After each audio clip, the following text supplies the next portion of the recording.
People, what is the most embarrassing thing you could admit about yourself on Reddit, but never in real life? The first time I was physically intimate, I somehow ended up, well, not where I was supposed to be. I was in the zone, finding my rhythm, feeling good, until I heard, inoculi, that's my belly button. Instant stiffy killer.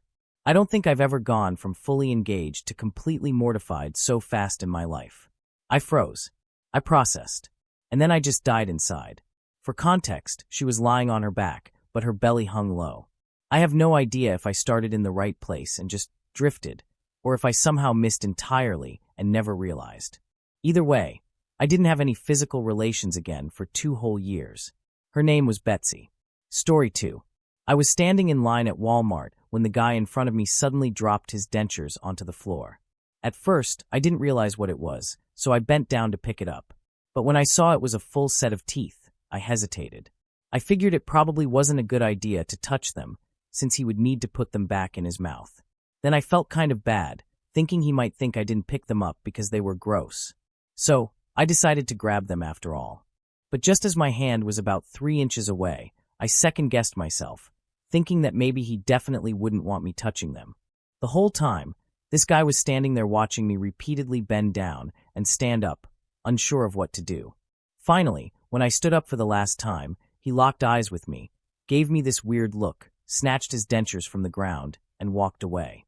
To this day, I still have no idea whether I should have picked them up or not. I just know it was super awkward with him watching me be so indecisive about his teeth. Story 3. About a month ago, I was walking down the sidewalk in Brooklyn when a group of high school kids on a school bus yelled, "Hey, what up, bish?" and other obscenities at me during a red light. I turned my head and yelled out, "I banged your mother," back at them. They stopped for a moment, seemingly taken aback by what I had said. "You bang my mom?" one of them asked. And I, while still walking down the sidewalk, said, "Yes, I do." They became even more silent as they stared at me walking. Suspiciously silent. Just as I turned my head back towards the direction I was walking in, I slammed my face into a pole and the entire bus erupted in laughter. The one kid had successfully stalled me from seeing the pole in front of me by repeating my comment back to me as a question, and then simply watched me as I watched him watch me walk into a metal pole. The light turned green, and I could hear their laughter down the street. That kid deserved to win, and I hope he never forgets that moment, because I probably won't. Story 4. My boyfriend and I had never even farted in front of each other. But that was before our anniversary. My boyfriend took me out to an extremely classy and expensive restaurant for our 1-year anniversary. I was wearing a little black dress, and somehow mentioned that I wasn't wearing anything underneath. Great food, and about $100 later, we were getting ready to leave. My boyfriend whispers in my ear that he can't wait to get me home, and I agree. About 10 minutes away from his house, I started feeling nauseous, and like I need to take a huge dump. I told him I didn't feel good, and to speed home. About 2 minutes later, I couldn't take it anymore, so I told him he needed to pull over. He asks if I needed a bag while I'm writhing in pain, and I scream, "I need to get out or I am going to crap myself." He immediately stopped. I ran into the woods and explosively diarrhead everywhere, followed by throwing up my entire expensive dinner. To make matters worse, a car came around the corner and probably saw me with my dress hiked up around my waist, taking a dump in the woods. Needless to say, when I got back to the car, my boyfriend was as pale as a ghost and didn't know what to say to me. As I got in the car, he handed me a towel and said, "This is to sit on, since you're not wearing any undies." When we got to his house, I immediately went to bed alone, saying that I was still nauseated when in reality I was so embarrassed that I didn't want him to see me cry. The only person I have ever told this story to is my mom, and I will never tell it to anyone. When asked about how the date went, I reply that it was a perfect night. Story 5. I played with my joystick, got caught by my stepmom, and I didn't get to cross the finish line. One of the first time I played with the joystick was to my stepmom. My father was out of town, and she often slept without anything. She also told me how much of a heavy sleeper she was. I waited a few hours after I knew she was sound asleep and crawled up next to her bed. I slowly lifted the covers, trying not to wake her. She moved a little, which scared me off for a few minutes, but I knew this was a once-in-a-lifetime chance. I was kinda sad because she was turned over so I could only see her backside, but that was enough for me. I started to go at it anyway. I was maybe about halfway there when she woke up. I completely froze and she turned over and looked at me. She asked me what I was doing. It was at this point I told her I was looking for the remote under her bed. I'm not sure if she believed me or was too embarrassed to call me out on what I did. She never brought it up again, but I'll never forget. Story 6. I spent 3 hours grabbing juicy cake of a girl with my left hand while doing a potential life-changing exam with my right hand. I was on the verge of failing a class, sitting in the final exam of the year, the one that would determine whether I passed or not. It felt like the most all-or-nothing moment of my academic life. The exam was a math test, filled with pages of intimidating problems and numbers that seemed impossible to solve. But it was okay. I had studied a lot. Honestly, more than I should have. But there was a problem. Sitting in the chair in front of me was one of my friends. A girl. Solid 9/10. Huge cakes, but proportional enough to not look strange. That cake was so big, it didn't quite fit in the chair. It was getting out of it, through the empty space on the back. The empty space between the seat and the back, to be specific. We were good friends, she had a boyfriend, and I knew that she was going to move from the city the following year. That was the last time I'd get to see that cake. So I made a decision, hiding my left hand with my legs in a position that didn't look strange, and still doing my exam with my right hand, I slowly began to caress dem cakes. They were soft and tight at the same moment, the perfect cake. She didn't feel it at first, I guarantee it. She leaned forward to grab a pen, and my mind only thought of one thing. Zyrog, your hand and the chair are one. Make it so she sits on your hand. Grab it with all your strength, young one. And so I did it. And when she leaned back, she damn right sat on my hand, her left cakes all over the palm of my hand. There was nothing I could do. It was stronger than me. I had to grab it. I had to use force. And again, I did it. The might of thousand suns helped my hand wrap around that cake. She jumped a little and looked back at me. Her lips turned into one of the most sensual smiles I've seen to date. She giggled in a low and soft way and went back to do her own exam, making it so her cake was comfortable on my hand. Well, that was it. I had never done anything like this before this day, and I still haven't done anything like that after it. We did make out the day after, but she never broke up with her boyfriend. We still talk. I also scored 80 out of 100 on that exam. I needed 60 to not fail the year. Story 7. A few years ago, my ex-girlfriend, 22 at the time, agreed to have a 3 score with me, 21 at the time, and her best friend. A few months after that, she said she wanted to do it again with me and another guy. I figured it was only fair in order to return her favor of having a 3 score with her best friend. Being young and inexperienced, and not knowing communication was key, I told her to find a guy she wanted to bang and to bring him home on a set date. When the day came, I returned home from work to find her watching TV with her guy that she found. Much to my surprise, it was a tall, ripped, intimidating black guy. Crap. Okay. I've never done this before. Maybe it'll be cool. So some things happened, it progressed. I couldn't get my flagpole up because this guy's dong was a solid 10, and I'm a modest 6, if that, and he's just straight up destroying her honey pot. So, I let them continue, and I leave the room to try to refocus. I come back in the mood, but I didn't want to interrupt, so I just stood in the corner and watched them while I played with my joystick. Story 8. During high school spring break, my girlfriend, a friend, and I made a plan. The friend and her family were going on vacation out of the country for the week, and we saw it as an opportunity. My girlfriend and I had not yet had full-on banging session, but we felt we were ready. Unfortunately, our watchful parents would never allow it, so our friend offered us the use of her house. She said it would be empty for the week, with the exception of a neighbor who checked on the cat in the mornings. To make it work, my girlfriend and I came up with a story. We told our parents that our friend was having several people over, something that had happened before. My girlfriend's mom agreed to drop us off, and we planned to go around to the backyard to make it seem like everyone else was already there. After she drove off, we used the garage code the friend had given us. We went down to the furnished basement and started fooling around. After a couple of hours, we decided it was time to take things to the next level. Just as we were starting, we heard someone upstairs say, "Hello." The neighbor had arrived to check on the cat. Panic set in, and our immediate thought was to get dressed and hide.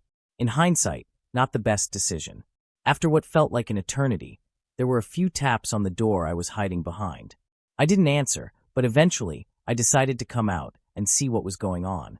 To our shock, a police officer was there, asking my girlfriend where I was. As soon as they saw me, they drew their guns and told me to get on the ground. They handcuffed me aggressively. We were taken to the station to sort things out, and then they called my parents. I was terrified of what my parents would think more than anything else. We had to wait a week until our friend's family returned to find out if we'd be charged with breaking and entering or trespassing. Fortunately, we were not charged, but we did have to complete community service, write essays, and apologize in letters to show we understood the seriousness of what had happened. If we did well enough, the incident would be expunged, and thankfully it was. I was just a month away from my 18th birthday. If I had been a year older, the situation could have been much worse. Story 9. I was about 22 when I got so drunk I couldn't even think about driving, like completely out of it. I couldn't find a ride or take a taxi because my parents lived about 15 miles outside of town, in a pretty remote area. Instead of calling them for help, I decided to come up with a ridiculous plan. I hid my wallet, phone, and keys in an alley, then proceeded to punch myself in the face multiple times, 6, to be exact, hard enough to leave a mark.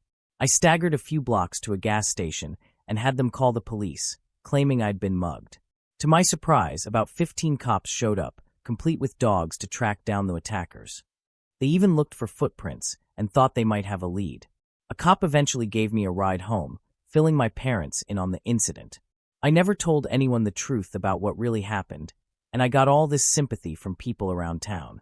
For the next month, I was getting free drinks everywhere. Story 10. I've never been more nervous or scared in my life than the time I accidentally walked into the women's washroom after a Leafs game, right before the final buzzer. I walked into an empty bathroom, grabbed a stall, and went about my business. The buzzer went off, and suddenly, I heard the rapid sound of high heels hitting the floor around me. That's when it hit me. I was in the wrong place. My mind started racing. Should I wait it out? Should I run? Then I remembered my wife was probably in there too. She was likely in the bathroom with me as I sat there. I knew I had to make a move. I finished up, swung open the stall door, and was met with a massive line that stretched right out the door. I kept my head down the whole way, my heart pounding in my chest. I was terrified, scared I'd get arrested, beaten up, or worse, be caught by my wife.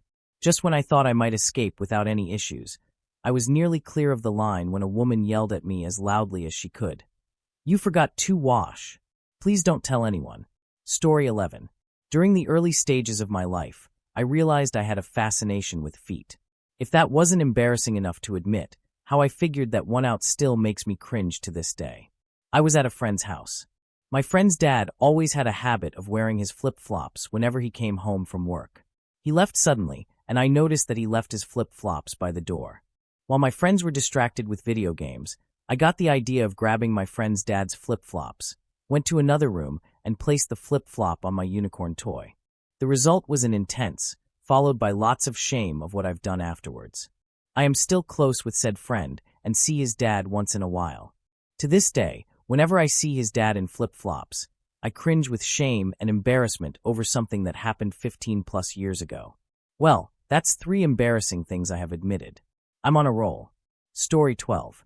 One time in college, I really liked this girl and wanted to tell her as much. On Wednesdays, we went to the on-campus club to dance, and I was going to tell her there and ask her out. I told her I wanted to talk to her that night. I told her friends I was going to tell her. I got dressed to the nines. Then I lost my nerve. I kept running back to the dorm and making a screwdriver. Then again, then 2, then 3 more, and I passed the hell out in the dorm common room. One of my friends came and got me, cleaned me up, and walked me to my room to put me to bed. The next morning, when I went downstairs to nurse a hangover and play Mario Kart with people, everyone tried to dance around telling me something. Finally, her best friend kind of blurted it out. The friend who put me to bed, and didn't know I had feelings for the girl, made out with her on the dance floor that night because she was really lonely. They've been together since. Story 13. I was at a Kohl's trying clothes on because I was in desperate need as I had not gone shopping in a long time. I went to Kohl's because it's relatively cheap and I was going to be needing a ton of just basic stuff. I piled a buggy up full of clothes. There were at least 100 items I was about to try on and I had the buggy, so the attendant let me use the large handicap changing room. Fast forward 5 minutes. I'm barren between trying things on, and the sensation to urinate hits me like it has never before. It was like instantly my body decided it had to pee, and I had no control. There was nothing around me but piles of clothes, and I was bare and had no time to figure something out. So there I went. I pissed on what was probably easily over $1,000 worth of merchandise. All over it. So now I am basically a grown man, almost in tears, no idea what to do, and the worst part is that my clothes got pissed on too. I put my pissy clothes on and put my hand on the door lever, ready to pounce out of there like a cat and run for the door. But just as I do, the attendant is knocking and asking if I need help because she heard something spill. I would never hit a woman, but I shoulder-checked this chick good and hard by accident during my furious mad dash for the door, just in time to exit and hear, "What the hell? There's piss everywhere. Stop him." I hid behind a dumpster for 30 minutes, trying to figure my life out. Story 14. The most embarrassing massage of my life. At my girlfriend's suggestion, I booked a massage with the same masseuse she uses.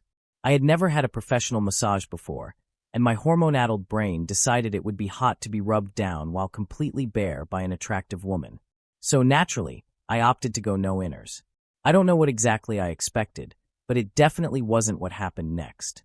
I lay on the table, properly draped, and the masseuse, a mid-20s attractive woman, came in and started working on my legs. So far, so good. But then she told me to roll onto my back, and that's when things went very wrong. Almost immediately, my body betrayed me. I felt my twig getting bigger, and before I could even process what was happening, I was at full mast. Panic set in. I froze, praying it would just go away, but my body had other plans. The situation escalated quickly, and I felt myself crossing the point of no return. In sheer desperation, I muttered something like, can you excuse me for a sec?" She just said, "Yup," and quickly left the room, shutting the door behind her. And that's when it happened. I spilled the juice right there on the massage table, all over the sheet. Mortified, I scrambled to clean up with the nearest paper towels, but the sheet was beyond saving. I immediately put my inners back on, and, once I'd composed myself enough to speak, called out that I was ready. She came back in, finished the massage like an absolute professional, and I think I managed to apologize, though the whole thing is a blur of shame. I tipped very well, left, and proceeded to die of embarrassment. Never told anyone. Never went back. And thankfully, my girlfriend never happened to return either. Story 15. Back in college, my friends upstairs were throwing a party, packed apartment, wall-to-wall people, and more hot girls than I'd ever seen in one place. Absolute gold mine of a night. Somewhere in my drunken brilliance, I decided their bathroom was the perfect place to take a dump, even though mine was just downstairs. Big mistake.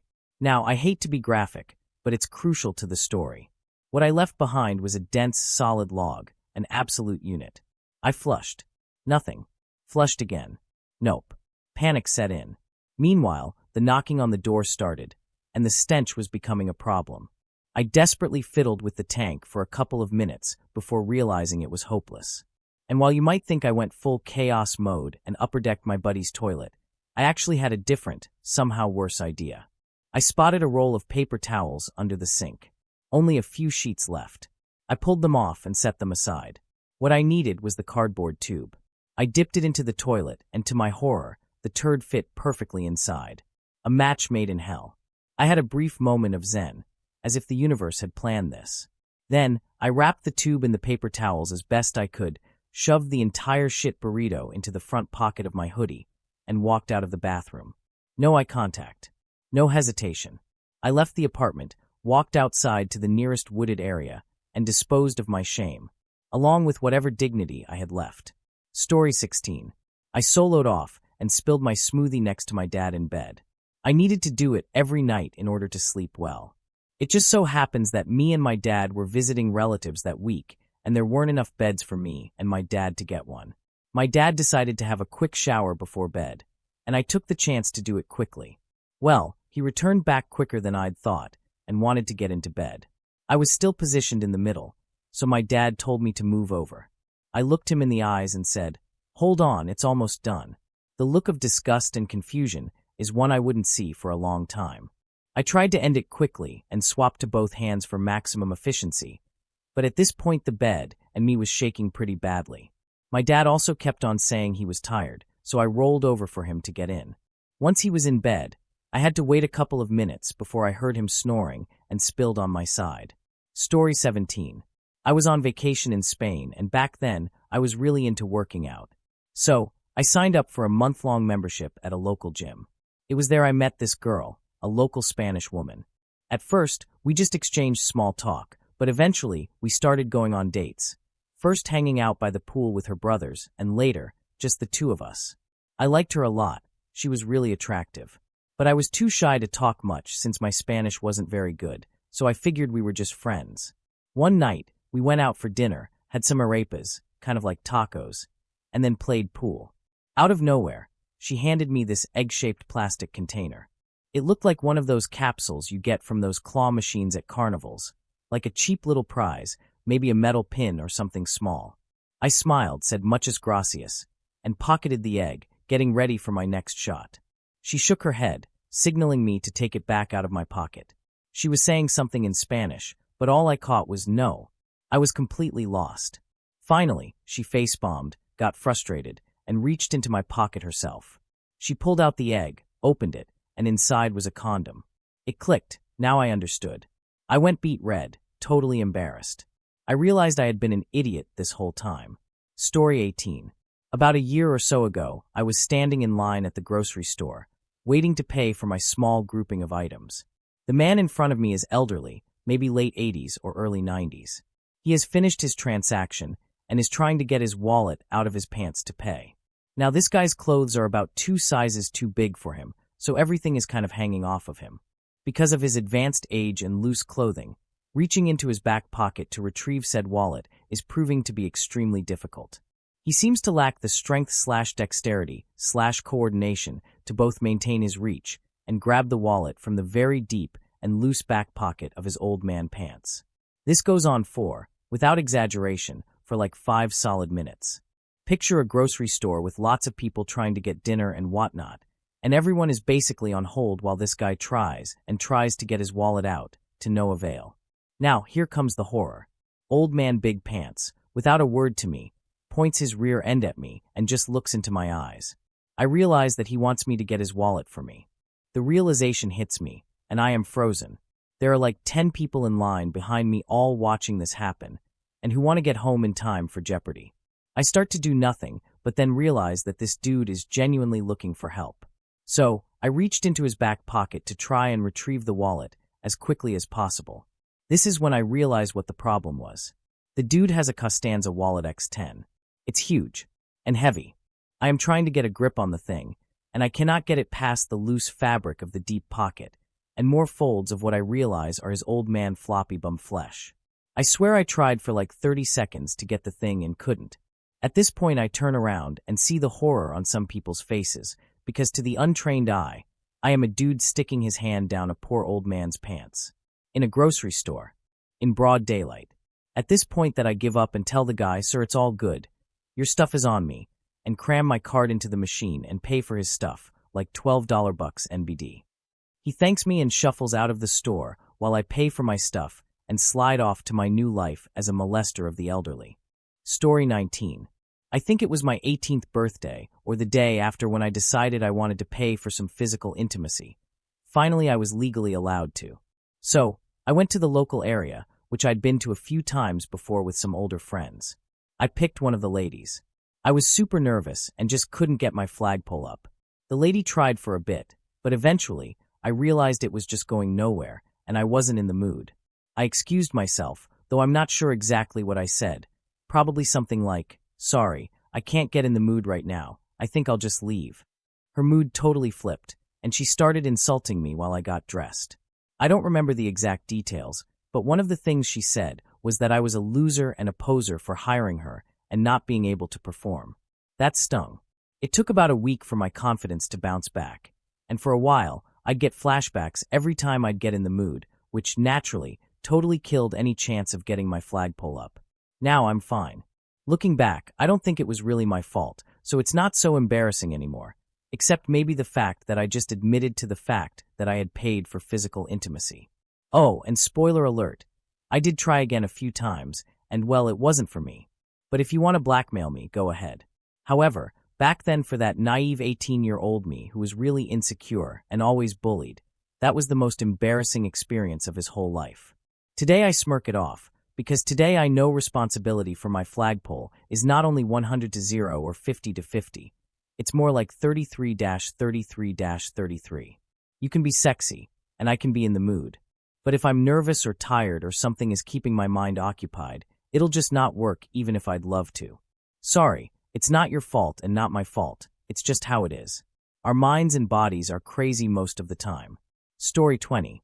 I hooked up on CL. She lied about her age saying she's 19, set up a fake meeting with her with a fake identity to collect evidence. I had been going through a divorce for an 11-year marriage and had lost my job at the same time. It was a pretty tough time in my life, and I was quite depressed. I wasn't having any physical action, and the urge for it, despite many attempts to quell the desires myself, was just getting stronger and stronger. In desperation, I ventured into the casual encounters section of Craigslist, knowing good and well that I most likely wouldn't find anything for free.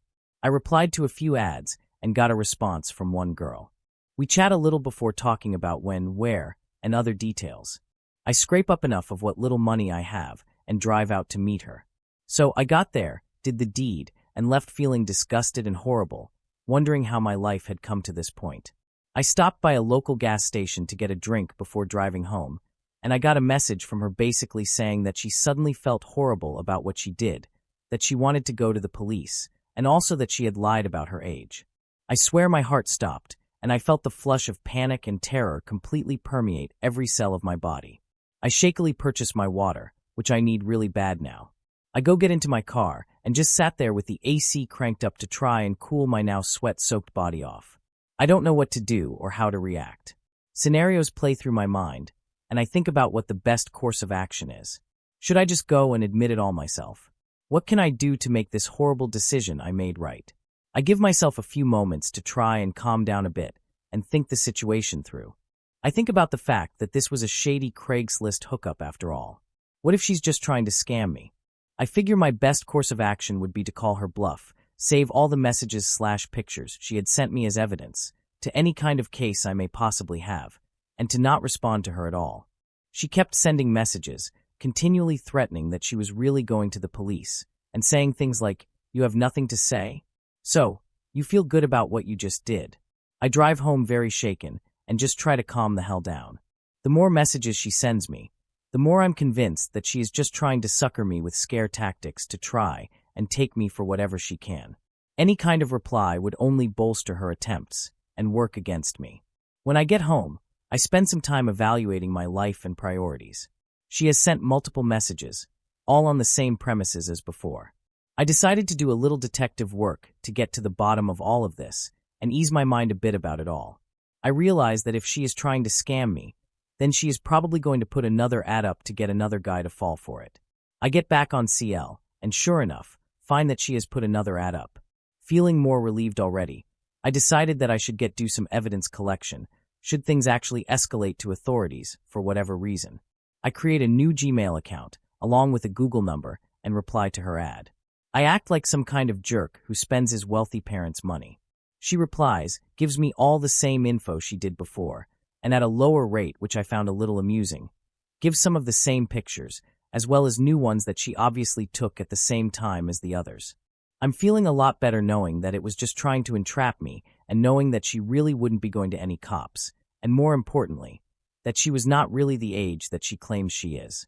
I decide at that point that I may as well waste her time, and maybe at least keep her from doing this to another guy for the rest of the day at least. I set things up to meet her later, acting like I was a bit out of town at the time. She says she can't meet me at her place because her roommate is home, so I would have to meet her somewhere close by where I could pick her up to go somewhere. Perfect. I keep sending messages to keep my character alive in her mind.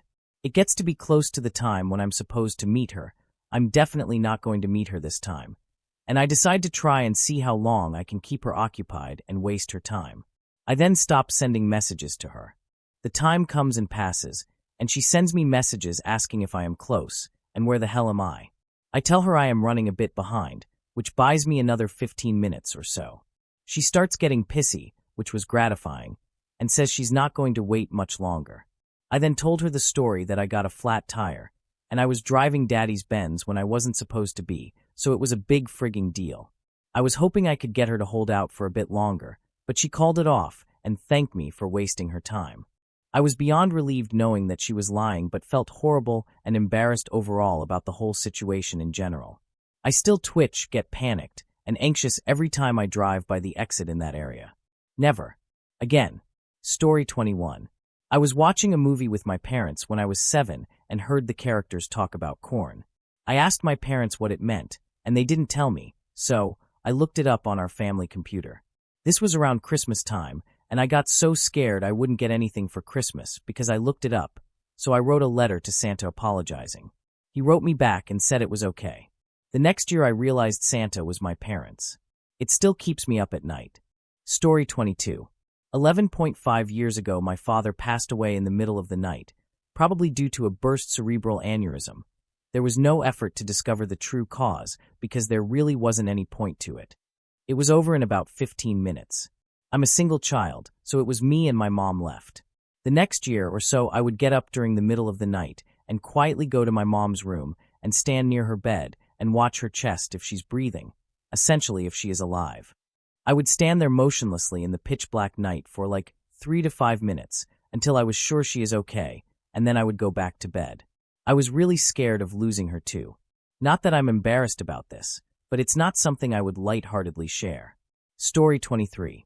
When I was in year 10, 9th grade, for our transatlantic cousins, I was super obsessed with all the Illuminati conspiracies, and I used to watch this series called The Arrivals about it, and I was of the mindset that I was free and not a part of the system because I was aware of all these conspiracies. I also had a reputation at school for being kind of a clown. One day at school, a professor from the University of Cambridge came to give a lecture, and at one point he was talking about some notable alumni. As soon as he said the word alumni, my ears perked as I didn't know what it meant, and it sounded very close to the word Illuminati, lol. Nobody else seemed to notice this. I felt so smart and smugly interrupted the entire lecture. 200 people at least, with teachers as well, and said with the utmost confidence that only an idiot like me would possess, "Excuse me, I couldn't help but notice that you used the word alumni. Could you please elaborate on its definition?" He stared at me for a few seconds with a blank, confused expression on his face, and then told me what it meant before resuming the lecture. I kind of got away with it because nobody thought I could be that dumb and just attributed it to me being silly by interrupting the lecture and asking the definition of a mundane word. People laughed and thought it was funny, but nobody knows why I said it and just how stupid I was being. It's the single most embarrassing moment of my life, and it hurts me to think back to it. Even writing this made me cringe. Story 24. I live with the mother of my child, and we even share the same bed. From the outside, we look like the perfect family, spending all our time together, raising our son, and maintaining a household. No one would ever suspect that we're not actually in love. But the truth is, we haven't kissed or had physical intimacy since our son was born 6 years ago. We did love each other once deeply. Now, it feels more like a friendship, but not even the kind where you're truly close. I think we're only staying together for our son. He's an amazing little guy, and we've done a great job raising him. Neither of us wants to break his heart by splitting up. As parents, we're happy. As a couple, we're not. I'm not happy, but this is the life I've chosen to live. Story 25. I like to plan very carefully, and I work best when that plan is laid out in paper. When I met my boyfriend, I decided that I liked him and did a lot of research about him.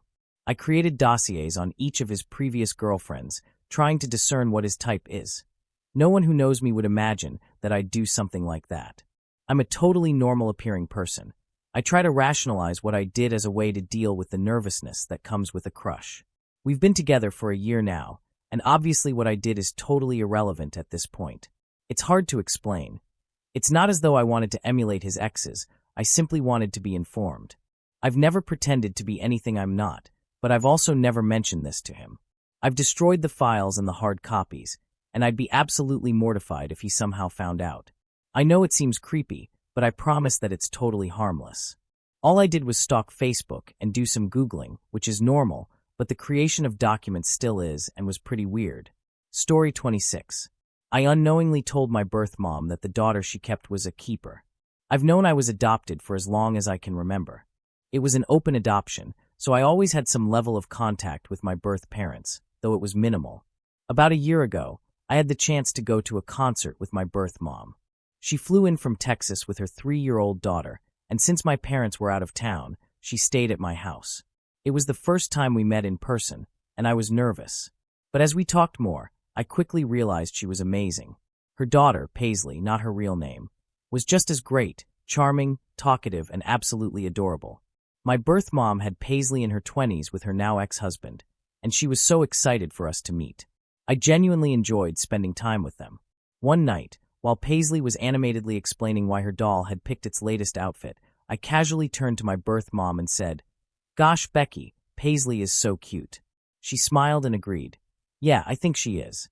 And then, in what can only be described as the worst choice of words possible, I confidently chuckled and said, "Yeah, she's a real keeper." To the woman who didn't keep me. Now, for the record, I never resented her for the adoption. She was young, she made the right decision, and I had a great life because of it. I never held a grudge, nor was I jealous of Paisley. But at that moment, I wanted to evaporate into thin air. It was just a phrase, a totally innocent, offhand remark. But the second it left my mouth, I knew. Story 27. Back in elementary school, I had an urgent need to use the bathroom, like drop everything and sprint level urgency. As I rushed into the stall, disaster struck. Some jerk before me had apparently missed the toilet while vomiting up what was very clearly watery spaghetti. And in my haste, I slipped directly into it. I went down hard, straight onto my bum. The impact was so forceful that, well, I lost control. I completely crapped myself. So there I was covered in someone else's spaghetti puke, sitting in my own mess, contemplating all the life choices that led me to that moment. The only thing left to do was waddle, in my state, all the way down to the nurse's office to explain what the hell had just happened. Not my finest hour. Story 28. I accidentally sent you up? To my entire office of 900 plus people at 11 a.m. on a Tuesday. Edit. We have this internal company Facebook/forum type website, and I thought I was just commenting on something that only my friend could see as a joke. Turns out, the forum was set up to send email updates when someone gave positive feedback. So when I sent you up, as feedback, it got blasted to the entire building. Story 29. I accidentally pooped myself during a boardroom meeting once. There were about 7 or 8 people in the room, and it happened while my boss was speaking. He paused, and I could hear some gasps. I was completely mortified, and all I could do was apologize repeatedly and leave the meeting. The next day, I apologized to my boss, telling him I had been sick. I still work at the same company, and honestly, it still stings every day. This happened 2 years ago. Story 30. Years ago, I had a pretty awful experience at my friend's parents' place. I couldn't get rid of my poop, and I didn't have a brush or poop knife to help. After flushing multiple times, the bowl nearly overflowed, but the poop was still stuck. I could hear my friend asking if I was okay through the door, and I just said yep. For what felt like forever, I was stuck in this mess, and I couldn't leave it all stagnant. In a desperate attempt, I did the unthinkable. I stuck my hand in the toilet and tried to push the poop down. It was the most disgusting thing I've ever done, but I fixed the problem. My hand stunk like crap for a while afterward, and honestly, some people still say it lingers to this day. Story 31. I used to volunteer every year to help with first day registration at my middle school. My friends would tease me for being a teacher's pet and a suck-up, but the real reason I did it was because volunteers got to pick their lockers instead of getting one assigned randomly. And I had a huge crush on my English teacher. So, both 7th and 8th grade, I ended up with a locker directly across from his classroom so I could see him every day. I came up with every excuse I could think of to go to my locker just to be near him. I also may have sent him the most cringeworthy anonymous Valentine's Day card in 8th grade. I'm pretty sure he knew it was me, but I didn't care. I was completely smitten. It was a lot like that episode of The Simpsons where Lisa has a crush on Mr. Bergstrom, except it wasn't charming or sweet at all. It was awkward, terrible, and a little bit stalkerish. One of my biggest regrets is never getting the chance to apologize for being such a weirdo. Unfortunately, he passed away unexpectedly just after I started high school. Story 32. I've hit my face on our glass door and the side windows of vehicles so many times that my husband jokes I need a helmet. Here's how it goes down. Something catches my attention, whether it's my dog's barking, hearing the cat food bowl tip over, or my husband pointing at something as we drive by, and I get overly excited and try to press my face against the glass to see. It happens every single time. And my husband has also taken to finding candles for me to smell in stores, because I somehow always end up smashing my nose into the wax, or nearly busting my lip on the rim of the glass while I'm holding the candle. It's like a weird talent I've developed. Story 33. I drunkenly came home in college dorm and accidentally gave my room a golden shower. My freshman year in college, I lived in dorms that had community bathrooms, but each room had their own sink. Weird combo, I know. It was such a pain to have to get up in the middle of the night to walk to the bathroom. Anyway, one night I went out with members of my club sports team to the bars and got blindingly drunk. Somehow staggered back to my dorm room, somehow avoided the questions of our RA, and got changed and into bed. Now I forgot to mention that my and my roommates' beds were both elevated off the ground as if they were top bunks, despite being separate from one another. Right before I went to sleep, I realized I had to pee. In my drunken stupor, I decided it was a better idea to try and kneel on my bed and pee off the side into the sink rather than try and walk to the bathroom. I started peeing into sink, fell backwards drunkenly still peeing into the air, passed out while peeing straight up into the air like a whale shooting water out of a blowhole. Like a pee whale. Yeah. I woke up the next morning, realized what had happened, shamefully ate some cornflakes. Then Lysol bombed the room and torched the sheets, mini rug, hamper, and everything else that had been violated. Story 34.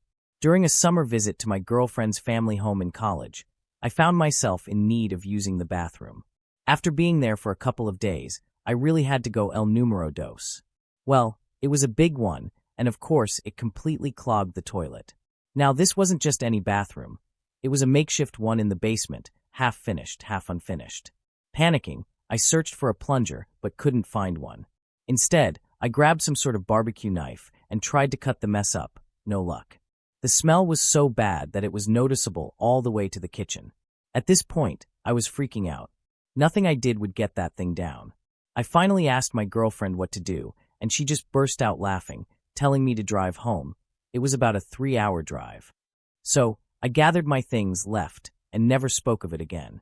Apparently, her dad had to spend 3 days trying to fix it. Needless to say, I have never gone to the bathroom at that house again. Story 35.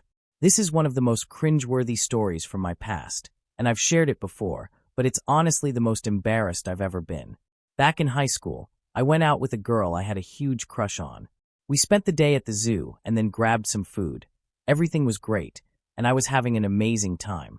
But when it was time to go, we had to split up to catch our trains, which were going in opposite directions.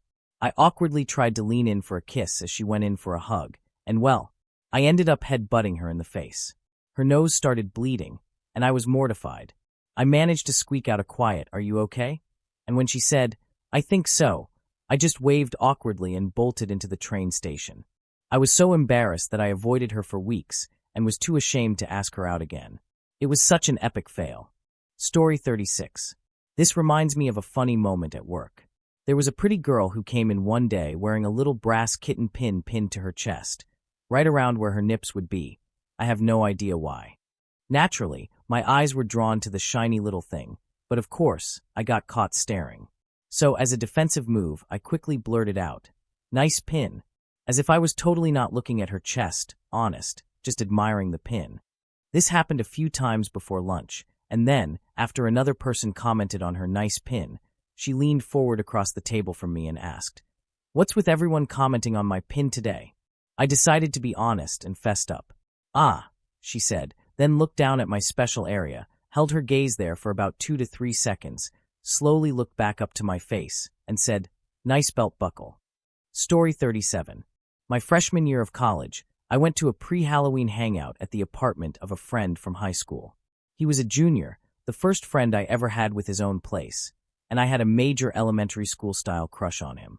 Just to clarify, this was a pregame. We were planning to hit an actual party soon. Not knowing my limits, I downed a beer, took several shots of straight vodka, and snacked on a bunch of Halloween candy.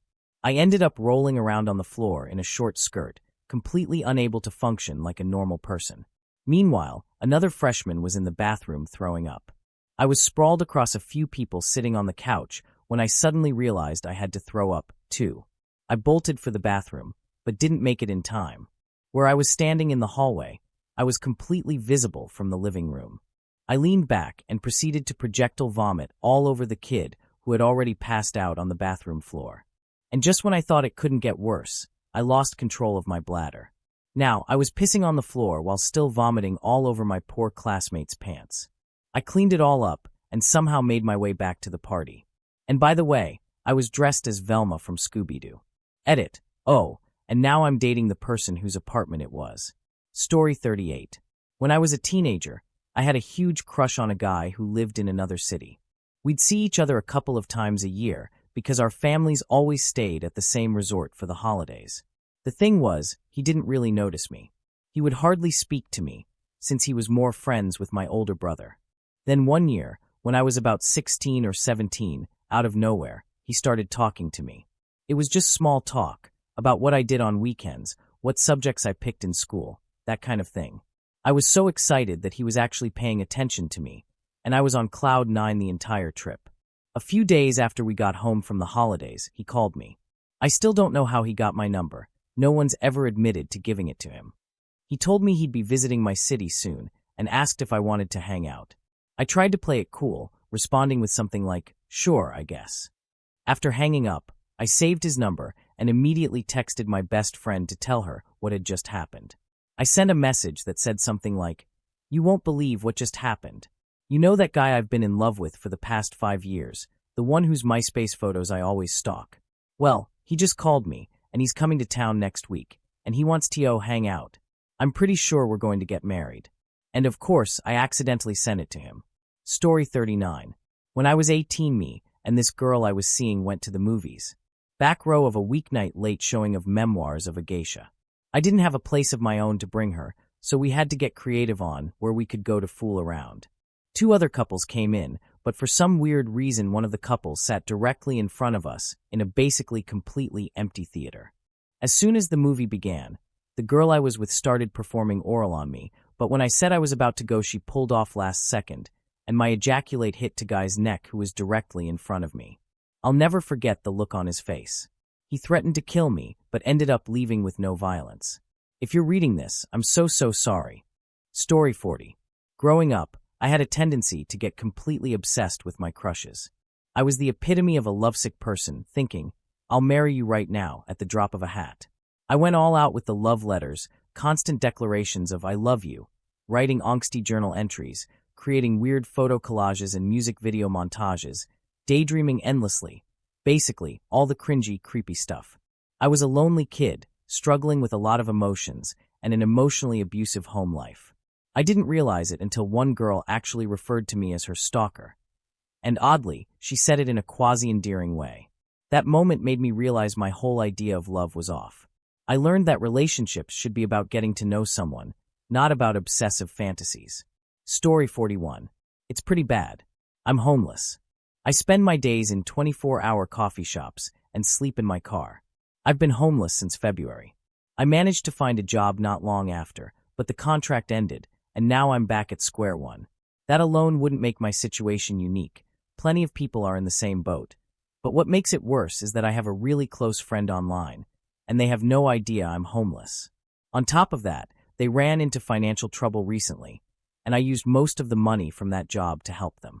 But now I have no income, and I can't keep sending them money. They might end up homeless just like me in a few days, and I don't know what to do or what to tell them. And somehow it gets even worse. I've been mentally messed up for a long time.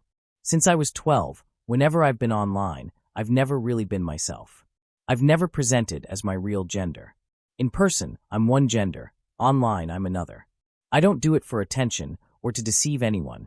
It's just who I wish I could be. But that will never happen. I'm almost 30 years old, and I don't see a way out of this. This is the most honest I've been in over 3 years. It feels good to get it out. I just hope at least one person reads this. Thank you for watching. If you enjoyed this video, be sure to give it a thumbs up, subscribe, and hit the bell icon so you never miss an update.